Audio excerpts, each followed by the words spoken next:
पहचानने वाली किसका प्रश्न है? पहचानने वाली आंख भी वही देते, इन आंखों की सामर्थ्य नहीं। ये आंखें केवल 3 गुणों के द्वारा रची हुई माया को देख सकते हैं, लेकिन मायापति को नहीं।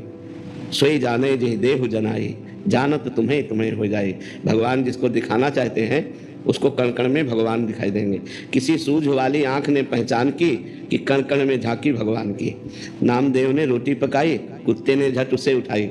आप घी का कटोरा लिए जा रहे, प्रभु रूखी न खाओ, थोड़ा घी लेते जाओ। बड़ी करुणा की करुणा निधान की, किसी सूझ वाली आंख ने पहचान की। कुत्ते में विट्ठल भगवान दिखाई दे रहे हैं, नहीं ना? तो कण कण में भगवान है, जन जन में भगवान है। इसलिए मुझे पहले भजन करना पड़ेगा।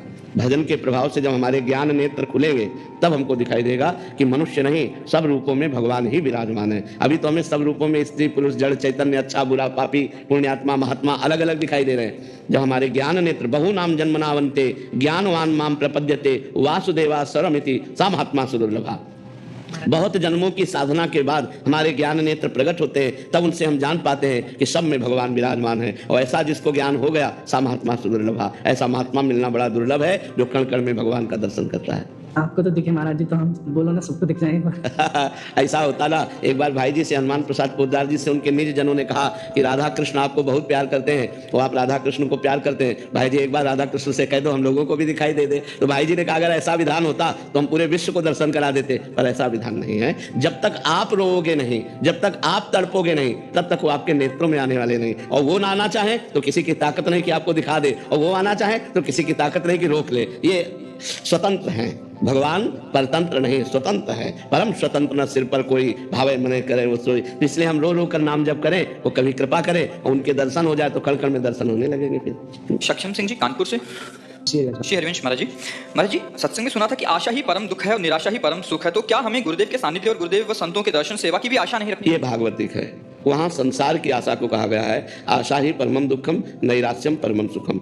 भोग सुखों की आकांक्षा, धन की आकांक्षा, मान प्रतिष्ठा की आकांक्षा, सबसे बड़े बनने की आकांक्षा, ये दुख ही प्रदान करती है। लेकिन हम वृंदावन जाएं, हम भगवान के दर्शन पावे, हम संतों का संग करें, हम नाम जप करें, हमारे अच्छे आचरण हो, ये कामना, ये आशा दुख देने वाली नहीं। आशास्य दास्यम वृषभानुजायास तीरे समध्यास्य च भानुजाया कदानु वृंदावन कुंज वीथि शुभम राधे अतिथिर्भव्यम। हे किशोरी जी, कब ऐसी कृपा होगी कि वृंदावन की गलियों में मैं भिक्षा मांगकर खाऊं, राधा राधा रटूं और आपका दास्य भाव पाऊं, आपका दासी पद प्राप्त करूं, ऐसी मेरी आशा है। तो आशा एक राम जी से, दूजी आशा छोड़ दे। नाता एक राम जी से, दूजा नाता तोड़ दे। तो जो दूजी आशा है वो छोड़ने की बात है, भगवान की आशा थोड़ी। भगवान से आशा करो कि हे भगवान मेरा भजन बने, हे भगवान मेरी बुद्धि शुद्ध रहे, हे भगवान मैं सबका उपकार करूं, हे भगवान हमारे हृदय में आपका स्मरण चलता। ये आशा तो करनी ही है। भोगों की आशा के त्याग की बात है। जैसे महाराज जी आपका सानिध्य कम प्राप्त हो पाता है, तो जैसे और आपके कोटि के जो गुरुजन जैसे संत, उनके सानिध्य में हमें जाने की जरूरत है, जाना चाहिए। जैसे आपका सानिध्य कम प्राप्त हो पा रहा है प्रकट में जी,